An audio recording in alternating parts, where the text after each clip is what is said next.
ขัวโตแทนตนเองว่ารูปนะเหมือนที่หลวงพี่เนี่ยใช้เขียนใน Facebook แทนตนว่ารูปเพราะคำนี้เป็นคำโบราณแล้วมันหายไปนานแล้วมันหายไปแล้วคุณโยมมันตายไปพร้อมกับคำที่เกิดใหม่คือคำว่าอาตมานั่นแหละเพราะฉะนั้นหลวงพี่ก็เลยนิดนึงแล้วกันขอใช้ตัวเองใช้คำว่ารูปเพราะฉะนั้นก็เลยจะเขียนใน Facebook ใช้คำว่าที่นั่นแหละเพื่อเป็นการระลึกถึงความเป็นไทยอ่ะแม้ถามว่าโบราณไหมโบราณและคนอื่นใช้ไหมมันไม่ใช้กันแล้วไงพอไม่ใช้หลวงพี่ใช้แล้วกันก็แค่นั้นเองนั่นแหละเพียงแต่ว่าไม่มาเรียกตนว่ารูปบ้างแต่จริงๆก็คือก็หลวงพี่ก็แทนตัวเองว่าหลวงพี่ถูกไหมจริงๆแล้วใช้แทนตนว่ารูปเพราะว่าอย่างบางท่านเป็นพี่บางคนก็เป็นน้องจะเรียกไอ้คนเป็นน้องเรียกหลวงพี่ได้แต่ไอ้คนที่เป็นพี่จะมาเรียกหลวงพี่มันก็กระไรอยู่ท่านจึงต้องแทนตนว่าอาตมาหรือว่ารูปเพื่อเป็นการไม่ให้เคอะเขินญาติโยมเคอะเขินนั่นแหละง่ายๆเลยเพราะฉะนั้นเนี่ยก็เลยต้องบอกว่าเนี่ยที่มาที่ไปดังนั้นณตรงเนี้ย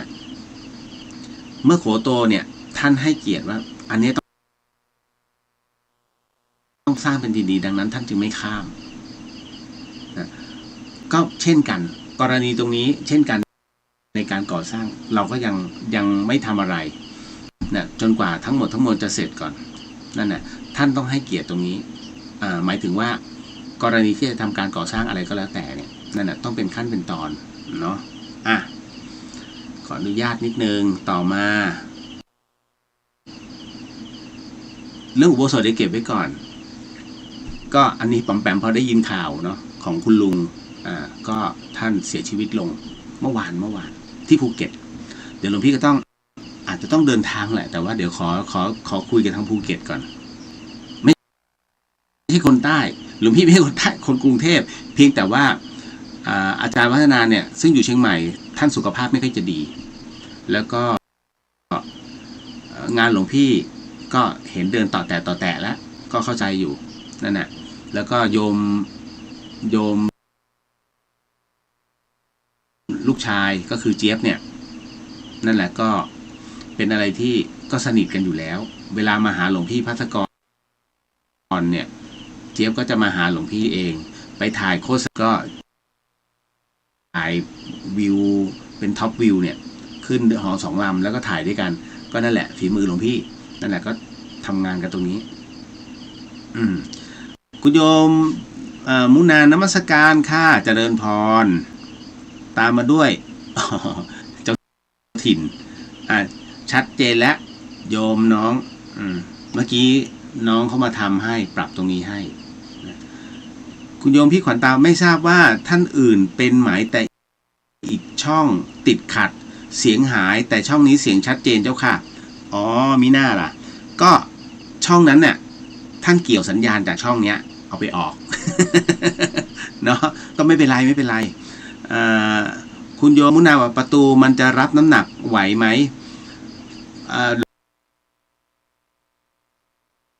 หลวงพี่คำนวณแล้วว่าหนังสือจะเป็นหนังสือเล่มเล็กๆถ้าหนังสือใหญ่อย่างกรณีของหนังสือกฎแห่งกรรมของอาจารย์ทอเรียงก็จะอยู่ฝั่งนี้เราก็จะวางอย่างดีเดี๋ยวต้องต่อชั้นยังไม่เสร็จมาเกิดเหตุซะก่อนเดี๋ยวต้องดูทีต้องจัดระเบียบตัวเองใหม่เนาะขอบพระคุณคุณโยมโยมสรัญวิทย์นมัสการครับหลวงพี่เจริญพรเนาะคราวนี้ก็ไปอีก1 เครื่องเป็นในส่วนของ Facebook โอ้โหเดี๋ยวนิดนึงเดี๋ยวขอหลวงพี่ดูก่อน Facebook หลวงพี่ไม่ได้เข้าเลยเอาละเดี๋ยวขออนุญาตเข้าสดๆตรงนี้วันนี้หลวงพี่อุทิศให้แก่แม่กรำแก้วละมูลอยู่จังหวัดศรีสะเกษคุณแม่เพื่อนรักที่เพิ่งเสียไปค่ะโอ้บอกหลวงพี่ช้าไปคือหลวงพี่เนี่ยเวลาทำวัดเช้าประมาณตี 4:30ถึง5:00เนี่ยหลวงพี่จะนั่งสมาธิก่อนแล้วพอทำวัดเช้าเสร็จปุ๊บหลวงพี่ก็จะนั่งสมาธิอีกรอบหนึ่ง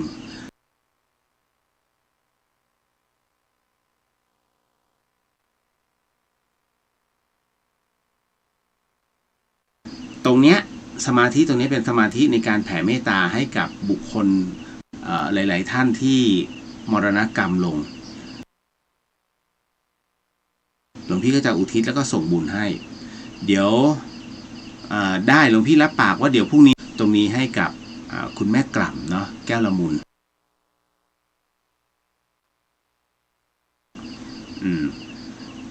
คุณโยมกนกพรกับนมัสการหลวงพี่เลี้ยวเจริญพรคุณโยมจินนชาประตูกลทุกแห่งขน นี่แหละส่วนท่านอื่นหลวงพี่มองไม่เห็นเดี๋ยวแป๊บหนึ่งนะโยมพี่เจี๊ยบกราบนมัสการค่ะหลวงพี่เสียงดีค่ะชัดเจนค่ะเจริญพรสวัสดีชาวเดอะเฮียนคุณโยมวรานิชกราบนมัสการค่ะหลวงพี่เจริญพรป้าแก้วนมัสการเจ้าค่ะเสียงแจ่มใสชัดเจนคุณโยมจินนชากราบนมัสการหลวงพี่เจ้าค่ะเอาละนะทุกแห่งคนผู้ตายแล้วอันนี้ได้ยินเนาะก็ประมาณโอเคหลวงพี่เป็นคนที่แป๊บหนึ่งแล้วก็มาถึงนี่ดีกว่าชัดเจนกว่าเยอะแล้วก็คุณโยมกุญชยาเสียงชัดเจนดีค่ะภาพมีดีเลย์บางช่วงคุณโยมจินตนาคอนเซปต์ประตูกล อันนี้ไปแล้วอันนี้ง่ายกว่าคุณโยมนัทศิษย์กราบนมัสการครับหลวงพี่เจริญพรคุณโยมแมงปอกราบนมัสการหลวงพี่เจ้าค่ะฟังจากยะลาค่ะเสียงชัดเจนมากเจริญพรคุณโยมกุญชยากราบนมัสการค่ะหลวงพี่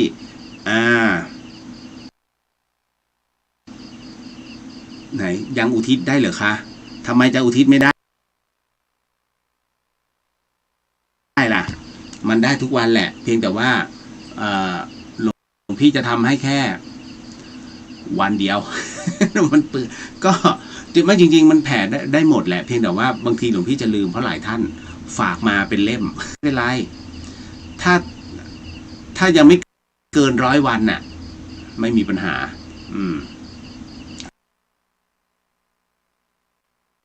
เอาล่ะเดี๋ยวสงสัยใช่ไหมนะว่าทำไมคืองี้หลวงปู่ดูท่านกล่าวไว้เดี๋ยวไปอธิบายอีกทีขอเรามาร่วมกัน ให้เรานั้นได้มีศีลเต็มแล้วเดี๋ยวจากนั้นก็มาในเรื่องของการนั่งสมาธินิดหนึ่งเดี๋ยวหลวงพี่ลืมไปแล้วว่าหลวงพี่เอาไว้ไหนอยู่นี่พร้อมแล้วเนาะก่อนนะท่านเสียงไม่ชัดใช้น้อมโมทนาตามน้อมจิตเนาะสาธุสาธุสาธุนะโมตัสสะภะคะวะโตอะระหะโตสัมมาสัมพุทธัสสะนะโมตัสสะภะคะวะโตตัสสะภะคะวะโตอะระหะโตสัมมาสัมพุทธัสสะพุทโธธัมโมสังโฆศีลข้อ 1ไม่ฆ่าสัตว์ศีลข้อ 2ไม่ลักทรัพย์ศีลข้อ 3ไม่ประพฤติผิดในกามศีลข้อ 4ไม่พูดเท็จศีลข้อ 5ไม่ดื่มสุราและของมึนเมาบัดนี้ข้าพเจ้าตั้งใจรักษาศีลแล้วบัดนี้ข้าพเจ้าคือผู้มีศีลข้าพเจ้าผู้มีศีลละอายต่อการทำความชั่วกลัวต่อผลของบาปกรรมข้าพเจ้าผู้มีศีลมีหิริโอตปะมีกายเป็นมนุษย์มีใจเป็นเทวดาเป็นมนุษย์เทโว ณบัดนี้ข้าพเจ้าทั้งหลายขออดโทษลดกรรมที่ข้าพเจ้าได้เคยประมาทพลาดพลั้งในช่วงวันนี้ลงในฉับพลันและขอให้กรรมดีที่ข้าพเจ้าหรือเรากัลยาณมิตรได้ทำไว้นั้นขอจงมาแทรกส่งผลบุญนี้ให้ข้าพเจ้าได้มีความสุขและประสบผลสำเร็จตลอดไปเถิดสาธุสาธุสาธุอนุโมทามิเอาละเห็นนะคุณโยมศีลเต็มแล้วคราวนี้ก็เป็นผู้เราก็มาเข้าสู่การนั่งสมา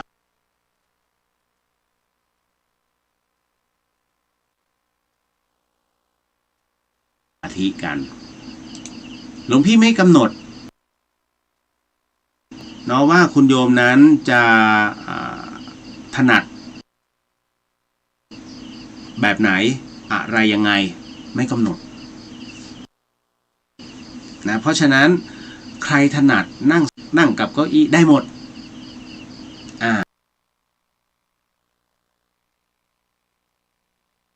แล้วจากนั้นเสร็จปุ๊บแค่ทำให้จิตของท่านเป็นหนึ่งให้ได้กำหนดลมหายใจเข้าออกตามจังหวะที่คุณโยมเนี่ยหายใจอยู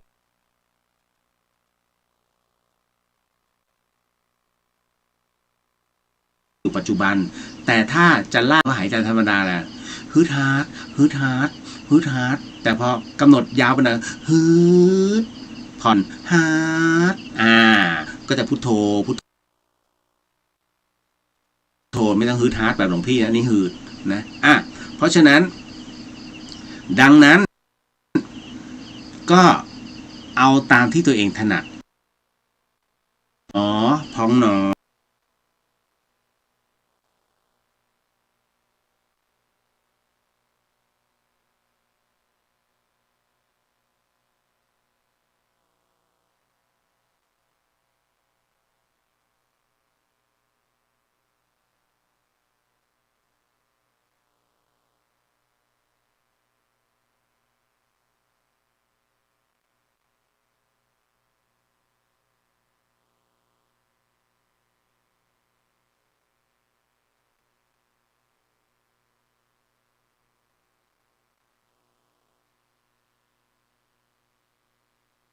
ไม่กำหนดเลยโดยใช้กรรมฐานน้ำเย็นหรือฝึกมาแล้วไม่ต้องกำหนดจัดการเพราะฉะนั้นค่อยๆหลับตาลงเรากำลังจะนั่งสมาธินี่คือการออกอากาศในช่วงของเวลานั่งสมาธิคุณโยมคนไหนกำลังขับรถอยู่ไม่ต้องมานั่งตามแค่ฟังเอาไว้เฉยๆแล้วเวลาว่างหลังจากที่หยุดแล้วรถแล้วค่อยทำเนาะเพราะฉะนั้นณตอนนี้คุณโยมกำลังหลับตาอยู่กำหนดตามลมหายใจเข้าออกเอาสตินั้นตามไปที่ลมหายใจเนาะเวลาถอนสมาธิให้คุณโยมค่อยๆลืมตานะอันนี้หลวงพี่บอกไว้ก่อนค่อยๆลืมตาเพราะฉะนั้นตอนนี้เราเพิ่งเริ่มต้นในการนั่งสมาธิเพราะฉะนั้นในส่วนของการนั่งสมาธิณตรงนี้หลวงพี่เองก็ขออนุญาตเป็นผู้นำสมาธิอันเนื่องมาจากว่าหลวงพี่ก็เงียบไม่ได้หลวงพี่ก็เหมือนกับคนขับรถจะมานั่งสมาธิตามเสียงหลวงพี่ก็ไม่ได้เพราะฉะนั้นหลวงพี่เองก็จะปล่อยให้สถานีวิทยุนั้นเงียบเสียงก็ไม่ได้หลวงพี่จำเป็นจะต้องเป็นผู้นำสมาธิโดยการเอาธรรมะของครูบาอาจารย์เอามากล่าวให้กับคุณผู้ฟังได้รับฟังกันคุณโยมฟังเสียงหลวงพี่ได้แต่ถ้ามีโอกาสตัดเสียงหลวงพี่ออกก็จะดีมากเนาะเอาล่ะถ้าพร้อมแล้ว ก็ธรรมะวันนี้หลวงพี่ขอเมื่อทำแล้วก็ต้องได้รับผลกรรมที่เราได้ทำไว้อาจารยธรรมพ่อแม่เรานั้นมาทำกรรมณตรงนี้เราเกิดมาก็ทำกรรมเฉพาะในช่วงของธรรมะอะไรที่สุดของกรรมสำหรับการแสดงไม่มีใครรู้ได้ทำบาปไปแล้วเพื่อเผยมีตัวอย่างให้เห็นมากมายศาสนาของหลวงปู่ตื้อ 1. จิตตานุปัสสนานั้นจิตท่านแสดงธรรมอย่างตรงไปตรงมาแสดงธรรมตามทัศนะของท่านมีคนชอบฟังมากหลวงปู่เล่าว่าโลกนี้เขามีเครื่องผูกอันเหนียวแน่นยากที่จะตัดได้ด้วยอย่างอื่นนอกจากพระธรรมของพระพุทธเจ้า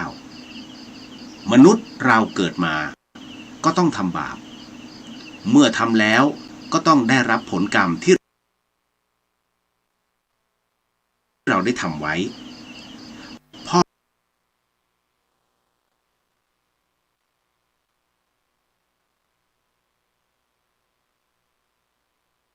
แล้วค่อยทำเนาะเพราะฉะนั้นณตอนนี้คุณโยมกำลังจิตก็จะเป็นพระอรหันตผลอีกในหนึ่งจิตไม่ฆ่าสัตว์จิตก็เป็นศีลจิตก็เป็นฌานจิตก็เป็นนิพพานอยู่ที่หัวใจเราทุกคน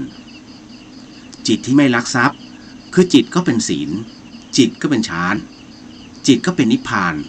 ก็อยู่ที่หัวใจเราทุกคนจิตในการออกบวชจิตก็เป็นศีลจิตก็เป็นฌานจิตก็เป็นนิพพานก็อยู่ที่หัวใจของเราทุกคนจิตไม่ขี้บดจิตก็เป็นศีลจิตก็เป็นฌานจิตก็เป็นนิพพานก็อยู่ที่หัวใจของเราทุกคนหลวงปู่ทื่อท่านได้สอนว่าธรรมะก็คือคำสอนขององค์พระสัมมาสัมพุทธเจ้าพวกเรามองข้ามไปเสียหมดอยู่ที่ตัวของเรามิใช่คนอื่นพุทธะก็คือผู้รู้ก็ตัวของเรานี่แหละไม่ใช่หรือเช่นเดียวกันกับไข่อยู่ข้างในของเปลือกไข่ทำให้เปลือกไข่แตกเราก็ได้ไข่พิจารณาร่างกายของเราให้แตกแล้วเราก็จะได้ธรรมะหรือธรรมะเกิดขึ้นได้ด้วยการทำอะไรจริงจังคือการตัดสินใจอย่างแน่วแน่ลงไปแล้วเลือกฟังธรรมปฏิบัติอย่างแท้จริงไม่นานหรอกเราก็จะได้พบสิ่งที่เราต้องการความกลัวทุกอย่างจะหายไปหมดเอาล่ะค่อยๆลืมตาคุณโยมค่อยๆถอนสมาธิค่อยๆลืมตาค่อยๆลืมตาเอาล่ะหลังจากนั้นก็เข้าสู่ภาวะปกติจะหายใจจะเดินจะลุกเป็นปกติโมทนาสาธุกับทุกท่านในเรื่องของการเข้าสมาธิที่สำคัญก็คือคุณโยมก็ได้รับฟังธรรมะจากหลวงปู่ตื้ออาจารยธรรมโมเนาะเอาละก็เจริญพรทุกท่านโยมก้าวโมทนาสาธุทุกพี่โมทนาสาธุเดี๋ยวหลวงพี่ไล่นะทีละคนเดี๋ยวก่อนตึ๊ดคุณโยมมนัญญาเสียงมาภาพฟีดเอานะไปเฉพาะเสียง ไม่เป็นไรภาพฟีดมันเป็นที่การเคลื่อนไหวของอินเทอร์เน็ตอาจจะมีบ้างเนาะเอาล่ะคุณโยมเหรอใช่ไหมกราบนมัสการหลวงพี่ครับส่วนตัวผมเป็นคนไม่ดื่มสุราอยู่แล้วคือเป็นคนเมาง่ายจึงไม่ใช่เป็นคนโทษหาการดื่มเลยแต่ด้วยอาชีพนักดนตรีก็ต้องมีลูกค้าหยิบยื่นมาให้บางครั้งก็ต้องดื่มเพื่อรักษาสถานการณ์หน้างานวันนี้ไม่มีคำถามครับแต่แค่มาเล่าสู่กันฟังว่าเราไม่เป็นคนดื่มของมึนเมาแต่ก็เลี่ยงไม่พ้นในบางที่นะก็พยายามมีสติให้ไม่ประมาทอยู่เสมอก็ขอให้หลวงพี่อายุวัฒนะแข็งแรงเสมอครับเจริญพรจริงๆแล้วเนี่ยหลวงพี่ภัสกรเคยบอกเรื่องนี้อยู่แล้วเวลาเราไปงาน ก็ตามเรามีศีลเต็มจำไว้นะคุณโยม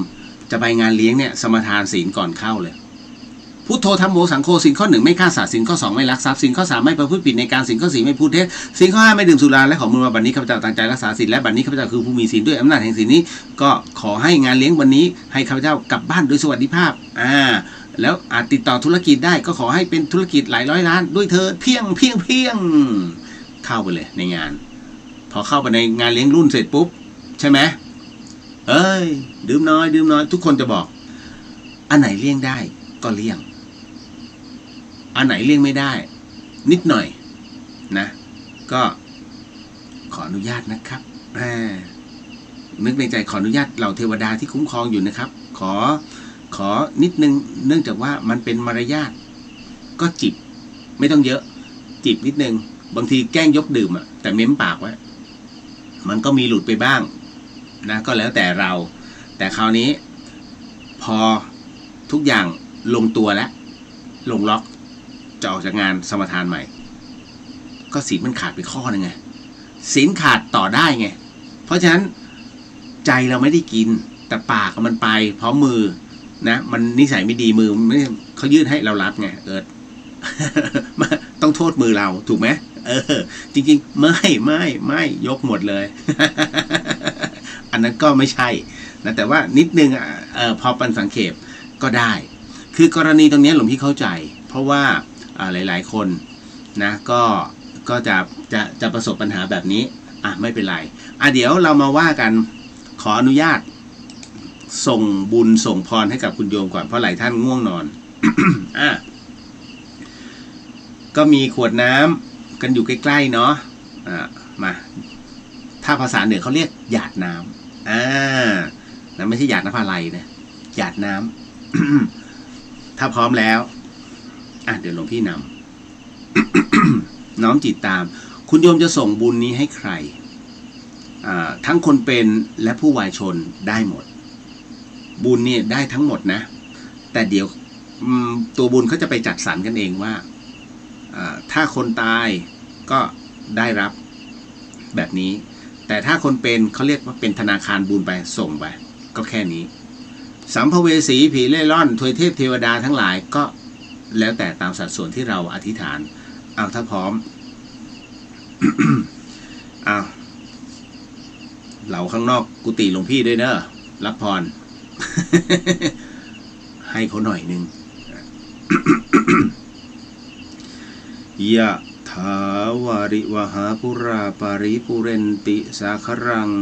เอวะเมวะอิโตตินังเปตานังอุปกปติอิชิตังปฏิตังตุมหังคิปะเมวะสมิชันตุสัพเพปุเรนตุสังกปาจันโทปนระโสยะธามณิโชติระโสยะธาสัพพิติโยวิวัญชันตุสัพพโรโควินาสันตุมาเตภวาวันตรายโยสุขีติขายุโกภวะอาภิวาทนาสิริสนิจังวุธาปัจจายโนจัตตารโอธรรมาวัฏันติอายุวันโนสุขังภะลังสัพพพุทธานุภาเวนะสัพพธัมมานุภาเวนะสัพพสังฆานุภาเวนะพุทธรัตนังธรรมรัตนังสังฆรัตนังตินนังรัตนานังอานุภาเวนะจตุรสีติสหัสธรรมขันธานุภาเวนะวิตกาตยานุภาเวนะชินสาวกานุภาเวนะสัพเพเตโรคาสัพเพเตพยาสัพเพเตอันตรายาสัพเพเตอุปัฏฐวาสัพเพเตทุนนิมิตาสัพเพเตอวมังคลาวินาสันตุอายุวัฏโกธนวัฏโกสิริวัฏโกยสวัฏโก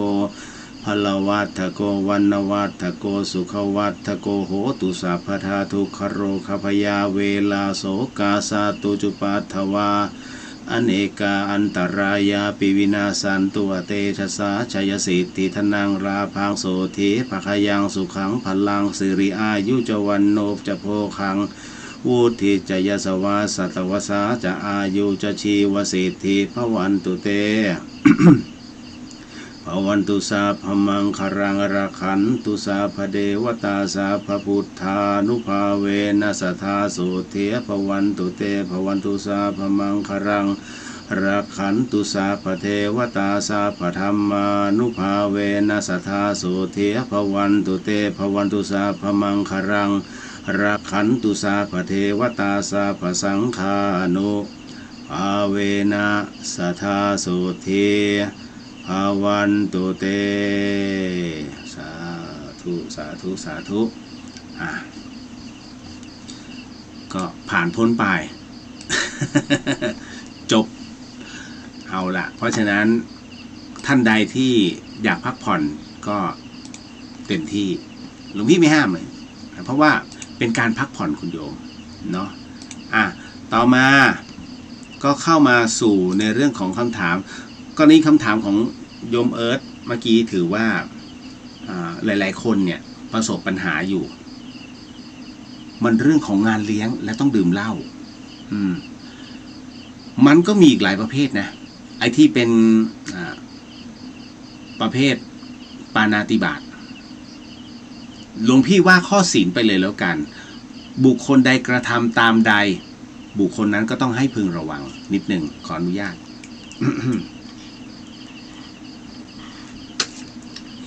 ดื่มปานะเล็กน้อย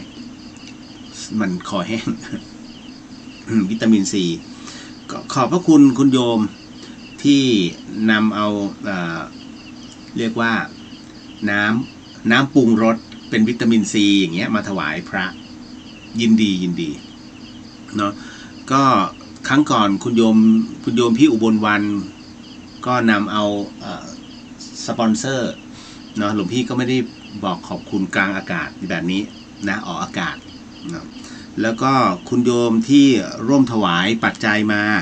นะให้หลวงพี่นั้นได้ ทำบุญนี่นู่นนั่นก็โมทนาบุญยังไม่ได้บอกบุญอะไรทั้งนั้นเนาะแต่บางที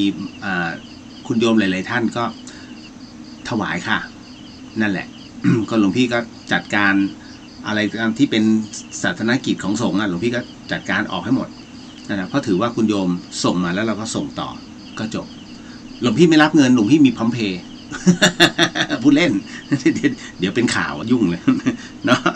เอาล่ะคุณโยมจินนชาก็กราบขอบพระคุณสาธุหลวงพี่นำสมาธิภาวนาแล้วก็ให้พรนะเจ้าค่ะทุกท่านด้วยที่ร่วมปฏิบัติภาวนาร่วมกันนะคะต่อมายังไม่ต่อแล้วก็เดี๋ยวขอหลวงพี่ดูก่อนคุณโยมลายไทยกราบนมัสการหลวงพี่เจ้าค่ะเจริญพรโยมพี่นพกราบสาธุค่ะนั่นแหละ น้องหลานลูกๆทั้งหลายที่ฟังอยู่เนี่ยเฮ้พระมาจัดรายการโอ้ยไม่มันเหลืองบิดดีกว่าแครอทมา ก็ไม่เป็นไรนะจำไว้นะจำคำว่าแครอทเอาไว้กล่าวสิ่งใดจะได้สิ่งนั้นเฮ้ยเสือเหลืองกล่าวสิ่งใดจะได้สิ่งนั้นแต่สิ่งเหล่านั้นที่มันตีกลับมาเนี่ยมันหนักเอามาล้อเล่นเอาเรื่องพระศาสนาเอาเรื่องราวของพระ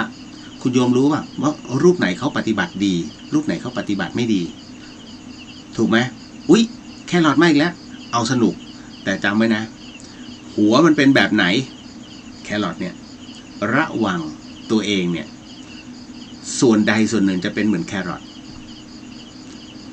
ซึ่งมันก็มีตัวอย่างมาอันนี้ ตั้งอะไรสนุกสนานไม่มีปัญหาไม่เชื่อไม่เป็นไรนั่นแหละแต่เพราะฉะนั้นระวังกฎแห่งการยุติธรรมเสมอคุณโยมห้ามคนบูลลี่กันแต่คุณโยมก็จะบอกอุ๊ยแครอทมาแล้วเห็นไหมจริงๆพระไม่รู้เรื่องหรอกอะไรวะแครอทเพราะท่านไม่รับท่านแค่เป็นผู้เสมือนสมมุติสงฆ์สมมุติสงฆ์นี่ไม่ใช่สมมุติเทพนะไม่ใช่นะคือบุคคลนี่แหละที่รับศีลทั้งหมดทั้งมวลนั้นแล้วแต่งเครื่องแบบเป็นพระสงฆ์นั่นน่ะแล้วก็ปฏิบัติตามคำสอนหลวงพี่เองเนี่ยหลังจากที่เดบิวต์มาได้2 สัปดาห์เป็นพระสงฆ์เราก็ต้องอยู่ในพระวินัยเพราะฉะนั้นใครจะอะไรก็แล้วแต่หลวงพี่ก็จะนิ่งๆเพราะว่าไม่รับรู้ไม่รับเก็บฟังถ่ายออกไม่งั้นบ้า เอาจริงๆคุณโยมไปหาจิตแพทย์เนี่ยสมัยก่อนไม่มีจิตแพทย์นะคุณโยมไม่มีดังนั้นเข้ามาที่วัดเนี่ยเพื่อจะมาหาหลวงปู่หลวงตาแล้วก็บอกทั้งหมดทั้งมวลออกไปว่าแบบนั้นแบบนี้ชีวิตมีเจ้าดิฉันชีวิตฉันมีเจ้ามีปัญหาพอดีท่านทูตเป็นสามีเริ่มจะมีกิ๊กแล้วทำไงดีคะหลวงปู่พูดอะไรมากไม่ได้อ๋อเหรอก็คุณโยมก็นิ่งๆเอาไว้ปฏิบัติตามเหตุปัจจัยตามผู้ครองเรือนที่ดีก็พออย่าไปตามเขาท่านพูดเลยมากไม่ได้ถูกไหมนั่นแหละแต่ตอนนี้พระกลายเป็นหมอทางจิตวิทยาไม่ต้องไปโรงพยาบาลไงแต่มาหาพระรับรู้แต่ไม่รับเก็บแล้วท่านจะทำไงต่อท่านจะเล่าให้ใครฟังต่อแล้วไม่เล่าพระเอาความลับของโยมไปนินทานี่อาบัตินะเพราะฉะนั้นหลวงปู่หลวงตาพอเสร็จปุ๊บก็ท่านก็จะปล่อยอารมณ์ไปกับหมากับแมวกับสมาธิกับการเปลี่ยนภูมิทัศน์ปลดปล่อยไปตรงนั้นหรือไม่ก็พิจารณาในสิ่งที่คุณโยมปรึกษาให้มันเป็นธรรมะอ๋อมันเป็นอย่างนี้นี่เองปัญหาที่คุณโยมก็โดนนั่นแหละเพราะนี่คือผลของการกระทบโลกนะโลกธรรม8นะอะไรอย่างนี้เป็นต้นเพราะฉะนั้นต้องตีให้มันลงนั่นแหละทุกคนก็ถึงเข้ามาในวัดเพื่อจะมาปรึกษาเรื่องราวเหล่านี้ปัญหาชีวิตกับหลวงปู่หลวงตาเพราะฉะนั้นเนี่ยหลวงพี่เองก็คุณโยมหลายๆท่านก็เข้ามาอยู่เรื่อยๆหลวงพี่ก็รับฟังอันไหนที่แก้ได้ก็แก้อันไหนที่แก้ไม่ได้ต้องปล่อยอุเบกขาเพราะบางเรื่องมันทำไม่ได้ยกตัวอย่างเช่นทำไมรัฐบาลถึงจะมาแล้วรัฐบาลมาแล้วไม่เกี่ยวกับพระ พระไม่ยุ่งมันใหญ่เกินไปจนที่ณตรงนี้โยมใจเย็นๆวางอุเบกขาถ้าโยมเอ่ยคำว่ารัฐบาลปุ๊บให้โยมวางอุเบกขา เพราะมันทำอะไรไม่ได้มันเกิดจากโต๊ะหนึ่งแล้วก็การเขียนนี่นู้นมันมีการประชุมมากมายเราไม่เกี่ยวเพราะฉะนั้นก็ต้องให้มันเป็นไปตามคันลองของมันนั่นแหละอันเนี้ยอะไรประเภทเนี้ยพระก็ต้องเปรียบเสมือนตรงเนี้ยเห็นไหมนี่แหละที่เขาเข้าวัดกันเพราะฉะนั้นพระมีหน้าที่ให้หลักธรรมกลับไปชี้เห็นข้อศีลนั่นน่ะแต่ถ้าบอกว่าเนี่ยดิฉันทำไงดีเจ้าคะหลวงพี่เนี่ยแฟนมันไปมีคนนู้นคนนี้โอ้โยมทำใจเถอะเนี่ยนะมันก็เป็นอย่างนี้แหละผู้ชายท่านเราเองก็เมื่อก่อนก็เป็นอะไรอย่างนี้เป็นต้นไอ้อย่างเงี้ยไม่ต้องมาถึงพระปรึกษาเพื่อนเดี๋ยวเพื่อนมันก็บอกเองตามไปสิติดกล้องวงจรปิดไปสิในรถน่ะติดไปอะไรก็ว่าไปนั่นน่ะไม่ต้องมาหาพระจึงจำเป็นจะต้องเอาหลักธรรมเนี่ยธรรมะในการครองเรือนนะให้โยมแค่นั้นเลยหลวงพี่เองเนี่ยแต่ละท่านหลวงพี่โชคคะเดี๋ยววันนี้มีหลวงพี่บอกขอเอาเรื่องเนี้ยออกผู้โอกาสนะเหมือนจะโดนของเหมือนลูกจะโดนของได้เดี๋ยวหลวงพี่ขอพูดออกอากาศเลยแล้วกันก็เดี๋ยวสักครู่หนึ่งเมื่อกี้ค้างในเรื่องของข้อศีลคนที่เมาตายลงเนี่ยให้ระมัดระวังเกิดมาอีกครั้งหนึ่งสติปัญญามันจะไม่ครบคนที่ฆ่าเขาเนี่ยไม่ว่าจะด้วยวิธีใดก็แล้วแต่ให้จำไว้อย่างหนึ่งเมื่อตายลงเกิดใหม่ยังสิ่งที่ท่านประหารไว้นะมันเป็นกรรมหนักนะการประหารชีวิตเพราะฉะนั้นท่านจะเห็นว่าการเกิดมาในยุคปัจจุบันมันมีเรื่องราวอะไรของความคิดแปลกๆที่เกิดขึ้นมันเกิดขึ้นเพราะอะไรก็เพราะว่าบางอย่างที่เขาชดใช้กรรมอยู่เขากลับมาเกิดเป็นมนุษย์ด้วยทบรอบบุญที่ถึงพร้อมเนาะความคิดบางอย่างเนี่ยมันจึงติดมาเป็นสัญญาเก่ามันก็มีเพราะฉะนั้นความรุนแรงก็จะเกิดขึ้นในตัวบุคคลแต่คนที่กระทำไปแล้วตายลงแล้วจะต้องกลับมาเกิดใหม่ยังไม่เป็นมนุษย์ยังอยู่ในห่วงของอบายอยู่แล้วพอเกิดมาเสร็จปุ๊บต้องระมัดระวังอย่างหนึ่งว่าท่านกระทำส่วนใดก็แล้วแต่ จนให้เกิดกับผู้เสียชีวิตลงท่านจะต้องรับกรรมในส่วนตรงนั้นด้วย สมมุตินะซ้อมเขาจนตายอย่างเงี้ยพอซ้อมถ้าเกิดมาเสร็จปุ๊บให้ระมัดระวังโรคเกี่ยวกับภายในตั้งแต่เกิดเลย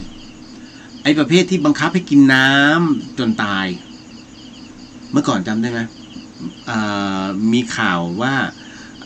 โรงเรียนแห่งหนึ่งของการฝึกทหารเนี่ย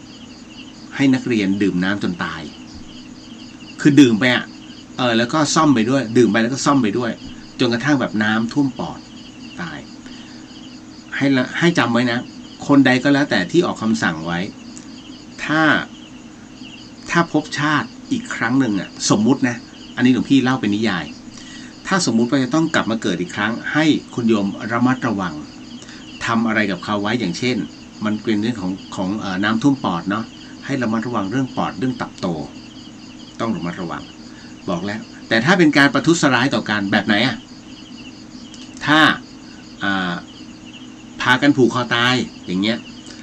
ถ้ามันทบรอบต้องเกิดให้ระมัดระวังเรื่องเกี่ยวกับลำคอศีรษะระบบสมองให้ระมัดระวังแล้วคุณหมอจะบอกว่าหาสาเหตุไม่เจอนั่นนี่นู่นนั่นเลยนั่นแหละ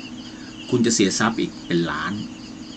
เพราะฉะนั้นเนี่ยมันเป็นผลกระทบที่ก่อให้เกิดการกระทำเกิดขึ้นทั้งหมดทั้งมวลนะคุณโยมเพราะฉะนั้นเนี่ยหลวงพี่เองถึงได้บอกว่าถ้าจะต้องรับกรรมชดใช้มันให้หมดจนกว่าแบบลมหายใจเฮือกสุดท้ายมันหมดนั่นคือจบดีกว่าต้องไปชดใช้กันต่อมาในเรื่องของอดินาคนที่ผิดศีลในเรื่องของการปล้นขโมยจี้ให้ระมัดระวังเรื่องของการทำมาค้าไม่ขึ้นซึ่งหลวงพี่มีตัวอย่างอยู่แล้ววัดสายหินเนี่ยมีคนมาเอาของจากวัดไปแต่ท้ายสุดจบไม่สวยถ้าจบไม่สวยกรรมมันตามทันเพราะนั้นนอกจากจบไม่สวยแล้วรอวันตายอยู่ตอนนี้นะเมื่อตายลงเกิดขึ้นใหม่ไม่มีรวยเพราะอันนี้คือของวัดคุณโยมจำไว้นะคุณโยมทำอะไรหรือว่าเอาสิ่งของวัดไปโดยที่ไม่ได้บอกใครนะแม้กระทั่งเจ้าอาวาสสักคนหนึ่งเนี่ยแม้กระทั่งดอกไม้ให้ระวังนะอันนี้เวลากรรมมันทบรอบเอาคืนนี่หนักเลยเพราะฉะนั้นพระเดชพระคุณพระราชพรหมยานจึงได้กล่าวไว้ว่าใครก็ตามที่เอาของออกจากวัดเนี่ยต้องขอเจ้าอาวาสแต่ถ้าสมมุติคุณโยมจะเอาดอกไม้หรือผลไม้เนี่ยที่อยู่ในวัดคุณโยมต้องหาผู้ปลูกก่อนถ้าผู้ปลูกยังมีชีวิตอยู่อันนั้นถ้าเขาอนุญาตคุณโยมเด็ดได้เลยเอากลับบ้านได้เลยอย่างหลวงพี่โตตุ้ลุงโตเนี่ยประจำวัดฝายหินเนี่ยท่านเป็นคนที่ชอบปลูกพืชผักสวนครัวโยมเด็กๆเขามาทำความสะอาดที่วัดตุ้ลุงโตพอใจท่านไหนประพฤติดีบอกแล้วทำตามท่านตัดกระหล่ำให้เลยเอาไปแบบนั้นเลยถูกใจก็ให้เลย วัดมีแต่ให้ก็พระปลูกไม่ได้ไงเพราะฉะนั้นในเมื่อพระปลูกไม่ได้ปลูกตรงนี้เอาไว้มันก็ต้องเป็นประโยชน์กับโยมไม่ให้ปลูกเล่นๆท่านก็ผักคะน้าไปเอาไปหัวกระหล่ำไปนั่นคือท่านอนุญาตไม่เป็นไรแต่ถ้าสมมุติหลวงพี่โตไม่อยู่แล้วโยมมาทำดีหลวงพี่มีสิทธิ์ให้ได้ไหมหลวงพี่ก็ให้ไม่ได้หลวงพี่ไม่ใช่เจ้าวัดท่านบอกว่าผู้ที่อนุญาตให้ของที่กลับไปได้เนี่ย1เจ้าของ2เจ้าวัดแค่นั้นเลยเพราะฉะนั้นหลวงพี่จึงมีหน้าที่ถ้าแม่ถูกใจโยมคนนี้มันทำงานหนักจริงๆแล้วมันเหนื่อยอย่างเงี้ยพระก็ไม่มีผลตอบแทนให้หลวงพี่ก็ไม่มีปัจจัยเนาะเพราะฉะนั้นเราก็อาจารย์ครับพอดีนักศึกษามาทำเนี่ย2 คนเหนื่อยมากก็ไม่รู้จะเอาอะไรเห็นหลวงพี่โตท่านบอกว่าถ้าใครทำดีเราก็จะมอบผักให้ก็ขออนุญาตนะครับในเรื่องของเอาหัวกระหล่ำให้ถ้าพระอาจารย์ท่านก็สมมุติท่านให้อนุญาตไปดำเนินการสามารถได้เลยแต่คราวนี้หลวงพี่เป็นพระตัดไม่ได้เขาเรียกผ้าของเขียวซวยอีกอาบัติอีกก็ต้องให้เนน เนนเจ้าวาดอนุญาตจัดการหน่อยให้รางวัลโยมหน่อยอะไรก็ว่าไปเห็นไหมพระสงฆ์เนี่ยไม่ได้บวชง่ายนะคุณโยมคิดว่าง่ายเหรอวันนี้หลวงพี่ก็อธิบายเรื่องนี้ให้กับโยมเนี่ยไอ้เจ้าเนี่ยฟัง นะก็ให้โยมเอิร์ธฟังบอกว่าพ ระไม่ใช่ง่ายๆนะพระต้องถือสิกขาบทเนี่ย227ข้อเป็นพระวินัยแล้วพระเองก็ต้องอยู่ภายใต้กฎหมายของประเทศไทยพระไม่ได้อยู่เหนือกฎหมายนะคุณโยมแม้ว่าจะเป็นแม้ว่าจะมีเครดิตเป็นสมณะก็ตามดังนั้นเนี่ยพระจึงต้องยึดอีก227ก่อนเพราะถ้าไม่ผิด227ข้อเนี่ยนะกฎหมายบ้านเมืองจะไม่ผิดนี่คือสิกขาบทในพระวินัยเห็นไหม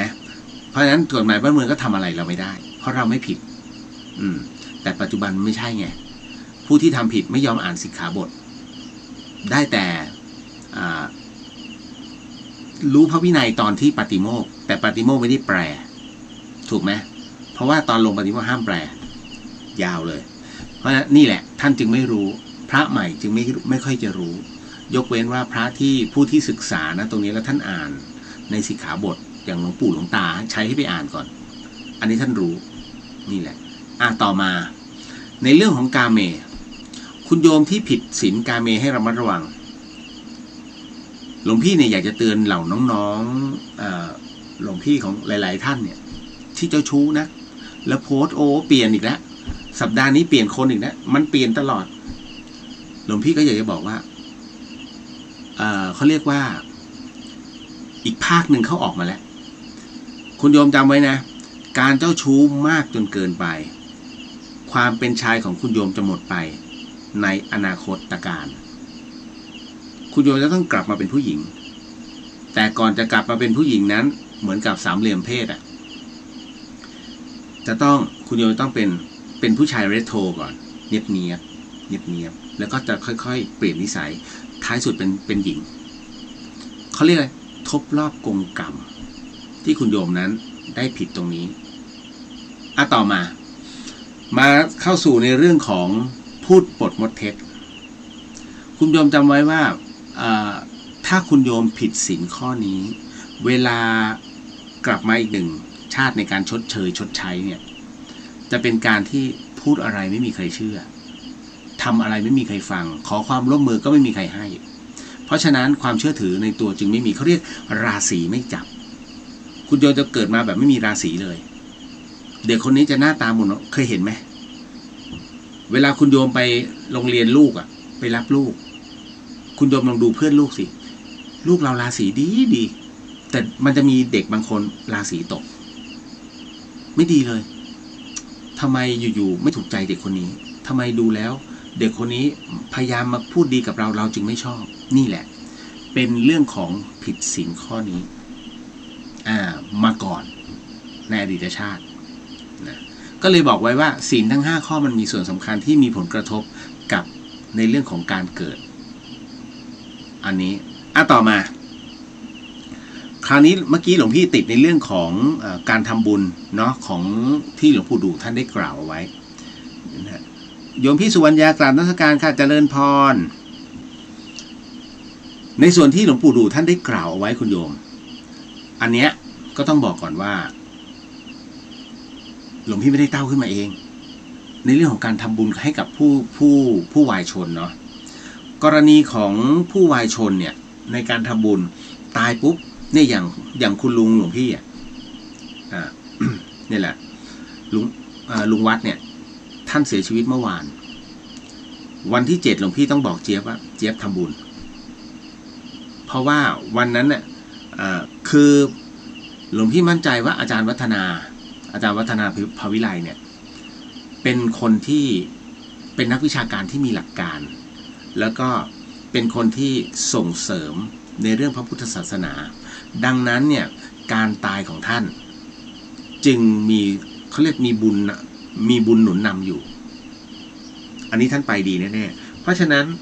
วันที่7ของการทำบุญเนี่ยในเรื่องของการเสียชีวิตนับตั้งแต่วันเสียชีวิตนะเพราะจริงๆมันมีคำถามว่าตายตอนตี 3อย่างเงี้ยเดี๋ยวหลวงพี่ก็จะมาบอกแล้วกันนับไป7วันเมื่อทำบุญ7วันครบรอบนั่นคืออาจจะเป็นวันเผาแต่พอพระท่านขึ้นธรรมาสน์จบเสร็จปุ๊บตึ๊ดเทศเสร็จปุ๊บแล้วทำบุญพร้อมบุญถึงพร้อมขึ้น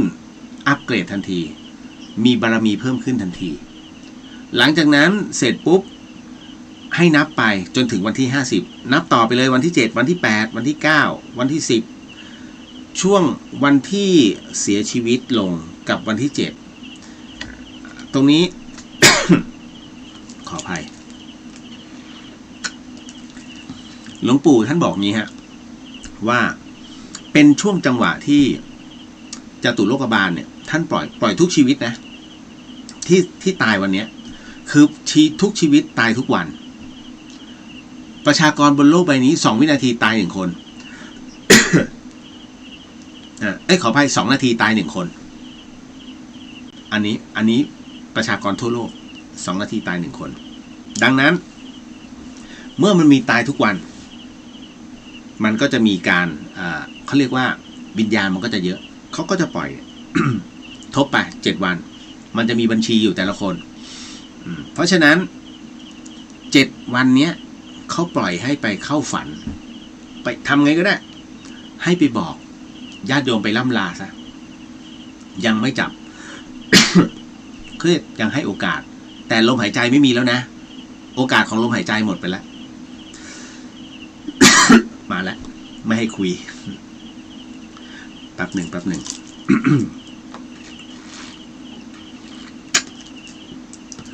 เวลาพูดจะไอเขาไม่ให้คุยไม่เป็นไรหลวงพี่ขออนุญาตครับเพื่อเป็นธรรมทานให้กับญาติโยมทั้งหลายที่ได้รับฟังแล้วก็จะได้รู้สึกว่าไม่กล้าที่จะกระทำความชั่วเนาะขออนุญาตนะครูบาอาจารย์คราวนี้พอ7 วันเนี่ยนะปรากฏว่าเมื่อทบไปแล้วคราวนี้วันที่8เป็นต้นมาเนี่ยเข้าคิวแล้วต้องเดินเขาต้องเดินไปศาลาเขาเรียกศาลาพันห้องศาลาพันห้องเสร็จปุ๊บเนี่ยเพื่อไปพักก่อนวันที่50ของการเสียชีวิตลงหลวงปู่ดูท่านบอกว่าถ้าทำบุญแล้วบุญถึงพร้อมขึ้นทันทีเขาเรียกอัปเกรด1 แถม 1เพราะฉะนั้นอัปเกรดทันทีแต่ไม่ใช่วันปกติทำไม่ได้ทำได้เหมือนกันแต่ได้1ไงแต่ถ้าทำครบวัน7 50 100อย่างเงี้ยคูณ1ขออภัยถ้าคูณ1มันก็ได้1ใช่ไหมก็ได้1 แถม 1ก็นั่นแหละแต่คราวนี้ท่านบอกว่าในช่วงที่เดินไปศาลาพันห้องเนี่ยให้ทบทวนให้วิญญาณนะทบทวนพิจารณาตนเองเนี่ยในกรณีที่ตายเพราะหนีไม่ได้อยู่แล้วนะคุมหัวท้าย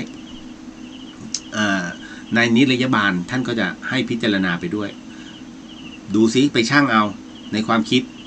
ในดวงจิตเนี่ยบุญหรือบาปมันเยอะภาพจะมาปรากฏทันทีต่อมาช่วง50 ถึง 100เป็นช่วงที่ต้องเดินไปถึงสำนักท่านท้าวพญายมราชวันที่100คือวันที่ขึ้นบัลลังก์เนี่ยเพื่อชั่งบุญและบาปว่าอันไหนเยอะท่านสุวรรณกับสุวรรณเป็นผู้ที่จัดการเรื่องนี้หลังจากนั้นเสร็จปุ๊บเมื่อท่านท้าวพญายมราชนั้นเพ่งโทษและเป็นที่เรียบร้อยขณะกำลังจะตัดสินคุณโยมนั้นทำบุญในวันที่100พอดีปรากฏ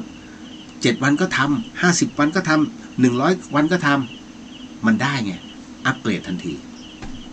ขึ้นไปเลยนั่นฮะอานิสงส์ผลบุญจึงได้ทวีคูณก็ยังมีหลายๆท่านที่ถามหลวงพี่ก็จะพูดเสมอใช่ไหมว่าหนูไม่ว่างเจ้าค่ะแต่ก็ไม่ว่างก็ทำไปสิไม่แต่ถ้าทำนี้ได้แต่มันได้1ไงมันไม่ได้2แค่นั้นแหละก็ได้ถ้าบุญก็ถึงพร้อมในวันที่โยมว่างเนี่ยก็ขึ้นเลยแต่ถ้าครบวันที่100แล้วแหมมันเป็นวันธรรมดาไม่มีเวลาถ้าคุณโยมใช้คำว่าไม่มีเวลาคุณโยมจำคำนี้ไว้นะสิ่งที่คุณโยมพูดคำว่าไม่มีเวลากับผู้ที่มีพระคุณเนี่ยวันที่เป็นวันของคุณโยมวันนั้นเขาก็จะไม่มีเวลานี่คือสิ่งที่น่ากลัวมากคำว่าไม่มีเวลาจริงๆ24 ชั่วโมงเท่ากันจัดแต่มันต้องประชุมนะเลือกเอาประชุมเนี่ยขอเลื่อนแล้วเป็นวันอีกวันหนึ่งได้แต่วันที่เขารอรับเนี่ยหมดแล้วต้องเลือกเพราะฉะนั้นมันก็เหมือนกับงานศพแหละไม่ไปได้ไหมเฮ้ยงานศพหมดจากวันนี้เขาเผาไม่มีเขาแล้วนะ เลือกงานแต่งกับงานศพควรจะเลือกไปงานไหนก็ต้องไปงานแต่งสิเป็นงานที่เรียกว่าสนุกสนานเฮฮาถูกไหมเราก็จะเลือกแบบนั้นแต่ถ้าเป็นหลวงพี่เลือกงานศพก่อนถ้าเป็นเพื่อนแต่งหลวงพี่จะยกหูเลยเดี๋ยวเราติดงานขาวดำนะโทษทีเอาไว้เดี๋ยวเสร็จงานขาวดำเดี๋ยวเราไปอวยพรที่บ้านนั่นหมายถึงอะไรยังเจอกันไงแต่คนตายหมดแล้วหมดเลยหรือแต่กระดูกแล้วมันจดจำกันไม่ได้แล้วแต่ถ้าไปร่วมกันน่ะก็ไม่ได้จดจำแต่มันเป็นเขาเรียกไปเพื่อแสดงความเคารพแค่นั้นเลยเอาละเขาเรียกไปให้เกียรติผู้ตายครั้งสุดท้ายใครที่เป็นศัตรูและเราไปเนี่ยไปขอโหสิตรงหน้าเลยวิญญาณเขาอยู่ตรงนั้นนะคุณโยมลืมไปห้ามพูดขออภัย เล่าสู่กันฟัง แต่ติดความเป็นคฤหัสถ์มาถึงเอาครบแล้วจนถึง100 วันถูกไหมและคราวนี้อันสุดท้ายหลวงปู่ดูปมปัญโยเนี่ยท่านก็พูดเสมอหลวงพี่ต้องย้ำนะเรื่องราวเหล่านี้ถ้าจะต้องทำบุญแล้วเขาเรียกคูณ2นะก็คือ1 แถม 1อีกมีช่วงเวลาไหนอีกเจ้าค่ะมีทุก15 ค่ำทุก15 ค่ำของทุกเดือนซึ่งเป็นวันที่หลวงพี่ต้องทำอโหสิกรรมไงประกาศอโหสิกรรมใช่ไหมทั้งหมดปีนึงก็12 ครั้งทุก15 ค่ำพอทำเนี่ยบุญถึงพร้อมวันนั้นเป็นวันพระใหญ่นรกหยุดทรมานสวรรค์หยุดภาวนาเพื่อจะรอรับอานิสงส์จากเราผู้เป็นมนุษย์หลวงพี่จึงบอกไม่ใช่หลวงพี่บอกพระพุทธองค์ก็บอกครูบาอาจารย์พระแม่ครูบาอาจารย์ก็บอกเสมอว่าเราเกิดเป็นมนุษย์โชคดีที่สุดแล้วเพราะยังมีเนื้อหนังมังสามีร่างกายมีดวงจิตที่บังคับกายได้ทำบุญได้ให้ทานนะทำบารมีต่างๆได้แผ่อานิสงส์ได้แต่ถ้าเป็นวิญญาณไม่มีร่างจะจับจะทำบุญจะเรียกไม่ได้มันคือดวงจิตจะเป็นสัมภเวสีก็คือดวงจิตเป็นพลังงานเพราะฉะนั้นเราจะให้เขาไปทำบุญต่อหน้าต่อตามันก็ไม่ได้ถูกไหมดังนั้นเขาจึงต้องอาศัยมนุษย์นั่นเองคุณโยมเนาะคุณโยมพี่ขวัญตาว่ามีข่าวออกที่เบลเยียมค่ะเรื่องมีอยู่ว่าเหตุนี้เกิดขึ้นเมื่อ 2-3 ปีที่แล้วแต่เพิ่งจะมาดำเนินการขึ้นศาลอยู่มีนักศึกษากลุ่มหนึ่งของมหาวิทยาลัยชื่อดังของเบลเยียมเขาต้อนรับนักศึกษาใหม่น้องใหม่โดยการให้ดื่มน้ำโอ้โหอันนี้แผงดื่มน้ำปลามากเกินปริมาณและนักศึกษาคนนั้นได้เสียชีวิตไปโอ้โหได้เพราะเหตุนี้มีพยานบอกนักข่าวว่าเขาบอกว่าเขาไม่ไหวแต่รุ่นพี่ไม่ฟังและบังคับให้ดื่มจนหมดที่กำหนดให้ตามที่กำหนดเอาไว้สรุปเด็กวัยรุ่นพวกนี้ไม่ต้องติดคุกแต่ศาลลงโทษให้เป็นศิษย์เก่าของมหาวิทยาลัยเดียวกับนักศึกษากลุ่มนั้นอีกวันข่าวของสามีภรรยาคู่หนึ่งออกมีคนไปแจ้งความและศาลได้ตัดสินให้คู่นี้ติดคุกเป็นเวลา2 ปีเพราะไปเสพรักบนรถไฟทำไมเป็นเช่นนี้ได้เจ้าคะคนฆ่าคนไม่ต้องติดคุกแต่คนที่ไม่ได้ฆ่าคนต้องโดนขังแทนมันเป็นเรื่องกฎหมายเฉพาะประเทศอันนี้แหละเพราะฉะนั้นเราไม่สามารถไปตัดสินในส่วนของความเป็นกฎหมายของประเทศนั้นได้แต่สิ่งหนึ่งที่เราสามารถรับรู้ได้ก็คือว่านักศึกษาคนไหนที่เป็นตัวการหลวงพี่บอกแล้วไงวันที่เขาหมดอายุไขภาพนี้มันยังอยู่ในใจของเขาแต่ไม่มั่นใจหลวงพี่ไม่มั่นใจในเรื่องของดวงจิตของชาวต่างชาติซึ่งระบบการเลี้ยงของเขาไม่เหมือนกับของคนไทยซึ่งเราถูกปลูกฝังมาด้วยวัฒนธรรมมาตลอดแต่รู้อย่างหนึ่งว่าเมื่อทบรอบในการเกิดอีกครั้งหนึ่งของเขาสิ่งใดที่เขาทำเอาไว้เขาต้องได้รับกรรมนั้นกินเค็มมากมีผลกระทบกับอะไรไตใช่ไหมไม่รอดบอกเลยกลุ่มนี้ไม่รอดเรื่องไตนั่นแหละเพราะฉะนั้นทำสิ่งใดได้สิ่งนั้นเพียงแต่มันต้องทบรอบตัวกรรมด้วยเนาะส่วนการเสพเมถุน บนรถไฟนั้นก็หลวงพี่ก็ถึงได้บอกว่าตามกฎหมายเขาอาจจะมองอีกหนึ่งเรื่องราวน่าจะเป็นเพราะว่าบรรลุนิติภาวะกับยังไม่บรรลุนิติภาวะเพราะเป็นนักศึกษาหรือเปล่าอันนี้หลวงพี่ไม่มั่นใจแต่ถ้ายังไงก็ตามเนี่ยท้ายที่สุดแล้วการเสพเมถุนไม่เลือกที่อันนี้ไม่พูดถึงพระนะไม่พูดถึงพระเก๊ เดี๋ยวต้องบอกไว้ก่อนนะเพราะฉะนั้นโดยทั่วๆไปถ้าเขามองเป็นเรื่องอุจาร์แล้วก็เป็นบทลงโทษแบบนี้เพราะกลัวว่าเด็กๆจะมาเห็น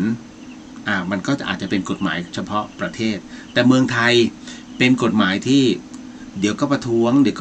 ต้องแก้ข้อกฎหมายนี่นู่นนั่นเสรีภาพมาก่อนเป็นไงตอนนี้ริมชายหาดเต็มเลยอันนั้นไม่เท่าไหร่โรงอาหารแล้วก็อะไรนะป่าหลังโรงเรียนเต็มเลยเห็นไหมนี่เพราะฉะนั้นจริงๆแล้วบทลงโทษของเมืองไทยเนี่ยที่ปัจจุบันนี้มันแข็งแรงได้เพราะไม่เรียวนะแต่ปัจจุบันปรากฏว่าถ้าตีเนี่ยกลายเป็นอีกเรื่องแหละซึ่งณตรงนี้ ก็ต้องบอกถ้าคนไม่ผิดเขาไม่มาตีเล่นๆหรอกถูกไหมมันไม่มีใครอยากจะมาตีหรอกเสียแรงมาดูคนเจ็บปวดถ้าอย่างนี้ไล่ออกจากครูเถอะอันนี้เรียกซาดิสถ้าชอบความเสพความรุนแรงมายื่นมือมันจะตีทุกเช้าเงี้ยอันนี้ก็เกินไปแต่ถ้า